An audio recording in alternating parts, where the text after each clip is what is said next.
Hi Apple lovers, and welcome to another episode of the Tech Hub. Today is a Apple budget buy episode where we're going to look at the iPad Air 4th generation. This was originally released in October of 2020, but is it still worth it today? Let's find out. Let's start the episode.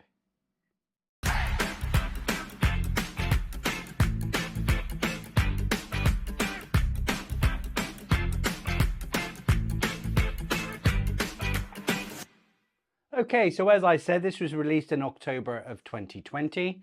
Here is the iPad here. It's lovely and thin. It's 6.1 millimeters thin and it only weighs a pound. Yes, it is heavier and thicker than the brand new iPad Pro. However, this is still a very sleek machine. Look at it. This actual one I'm selling on my eBay store, and it's got a lovely engraving on the back that says "A Ding in the Universe," which I think is lovely. I don't tend to buy stuff with engraved words on it because it's hard to resell heavily. That's quite a neutral phrase rather than someone's name, so I kind of quite like it. Anyway, it's a lovely feeling thing. As you guys all know, if you've seen my episodes before, I used to have an iPad Air 5th generation. This is the 4th generation. However, the design language is exactly the same. And this pretty much came from the iPad Pro 11-inch. At the time, so it kind of translated over to here. Okay, now let's look at some of the specs of the iPad Air 4th generation. Again, apologies for me reading from my iPad, but I really do have a crap memory for these facts and figures. So this was released in some really awesome covers. That is the silver edition. You can get it in space gray, rose gold, green and sky blue. I'm always a big fan of any kind of blue sort of colors, so the sky blue is my favorite. The capacity, it came in 64 gigabytes or 256 gigabytes. So security wise, it has the Touch ID on the top button, and connector wise, it is USB-C. The display is 10.9 inch, which is LED backlit. It's a liquid retina display, wide color display P3, true tone display, and 500 nits of brightness. Now that's really one of the only main comparisons with the newer models. The nits do go up, but actually 500 nits is still plenty bright enough in my opinion. The chip in it is the A14 Bionic chip with 64-bit architecture and a newer engine, of course. Camera on the back is a 12 megapixel wide camera. This records 4K video, 24 frames, 30 frames or 60 frames per second, and also of course 1080p HD at 30 frames per second or 60 frames per second. The FaceTime camera on the front is a 7 megapixel camera, and that records at a rate of 1080p HD at 60 frames per second. It also has Wi-Fi 6 and 4G, so no 5G on this model. Now let's see how it compares to the newer generations. So let's do some comparisons with the newer generations. I'm not talking benchmarking at all, but I will give you my thoughts on actual real-world performance noticeability, if that is a word. So first is the next generation, the 5th generation.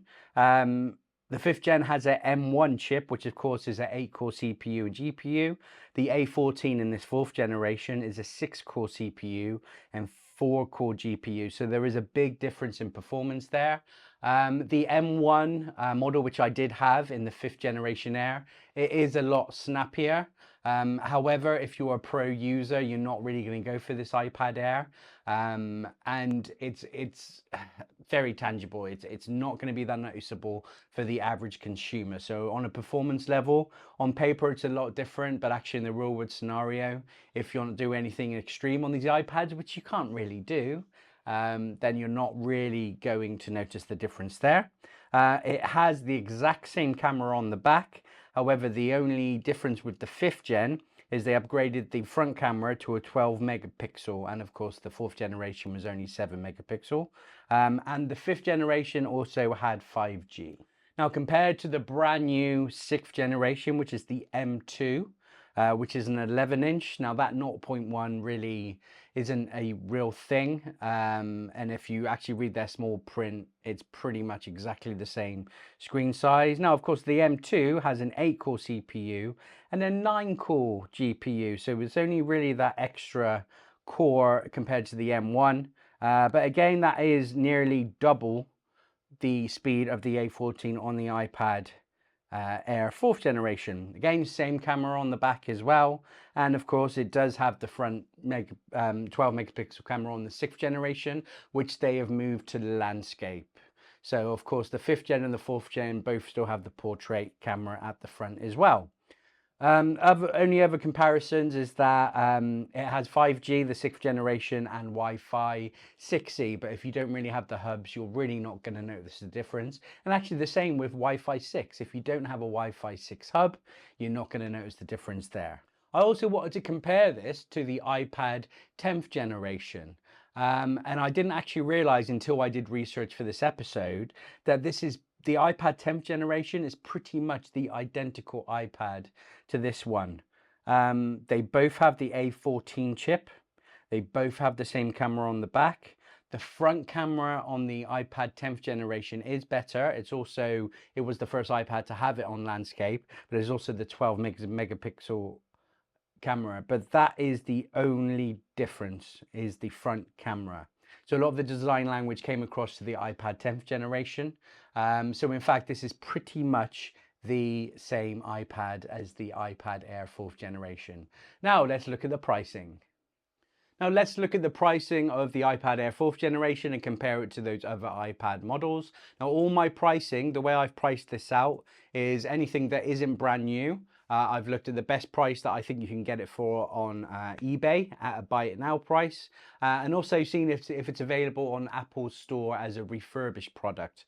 Apple refurbished is great. You get a full warranty and it's pretty much like getting a brand new device. So that's always worth considering. So the iPad 4th generation, which is what this episode's all about, price wise, you can get it somewhere between 300 and 350 at a buy it now price on eBay. Of course, playing the auctions like I did, I got that for a lot less, but you do have to take your time with it. But a buy it now price is round about that ball mark.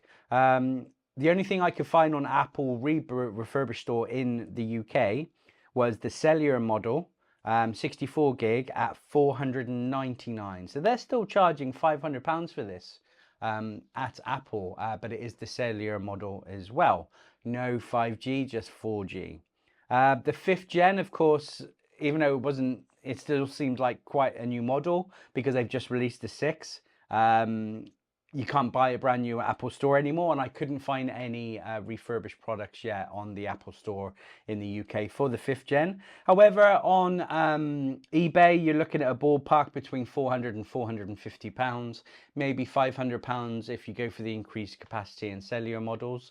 So that's roughly what you can get that for. And of course, the brand new iPad Air 6th gen, the only price I'm going to talk to you about is what it is brand new from Apple. It's only just been released, and that is £599 for the base model.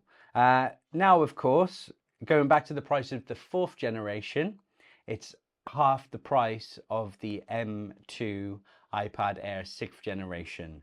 And again, what is the difference? The internal chip is the difference there, and that's about it. So if you want the latest and greatest based on the pricing, of course you're going to go for the brand new iPad Air. The risk with the iPad Air 4th generation is the age of the battery. So this was released 2020 and it lasted for a year to 2021. So all of those models, the batteries at this point could be 4 years old. Now, battery life is around about 5 years, 6 if you're lucky, until it needs a good service. So that is something to heavily consider if you are going to go for this model, because you can get it cheaper. It's hard to see the battery life. You can't tell from the iPad setting itself like you can on a phone. However, if it's a good seller and they've used certain software, they should tell you. I would always aim to get about 80 to 85% left on the battery. You'll still get a good couple of years out of it. But that is the risk of buying the cheaper model. However, is it worth getting one of the newer iPads? Well, with iPadOS 18 coming out, that will run on the 4th generation, but you are going to see zero Apple Intelligence stuff. But actually thinking about it, it's probably going to be a good year until we really see the full potential of Apple Intelligence on our devices. So I would play it safe. I would definitely consider the 5th gen M1 chip because it's got the M1 architecture in it, and that's the way I would go. Would I go for the 4th gen over the 5th gen? Only if you did not have that 100 to 150 pounds extra to spend. Of course, compared to the iPad 10th generation, which is 349 brand new, you can get it for about 300 pounds. So the iPad 10th generation is pretty much the same price as this iPad Air 4th generation. Which would I choose? Again, it is pretty much the same iPad, only you get the better front camera with the better resolution in landscape mode. And of course, you're going to get a newer battery. So I would definitely recommend the iPad 10th generation over this iPad Air 4th generation. But if you want to go Air model, I would go for the M1 5th generation. Okay, so let me summarize here. So this whole video is all about the iPad Air 4th generation. Is it worth it in 2024?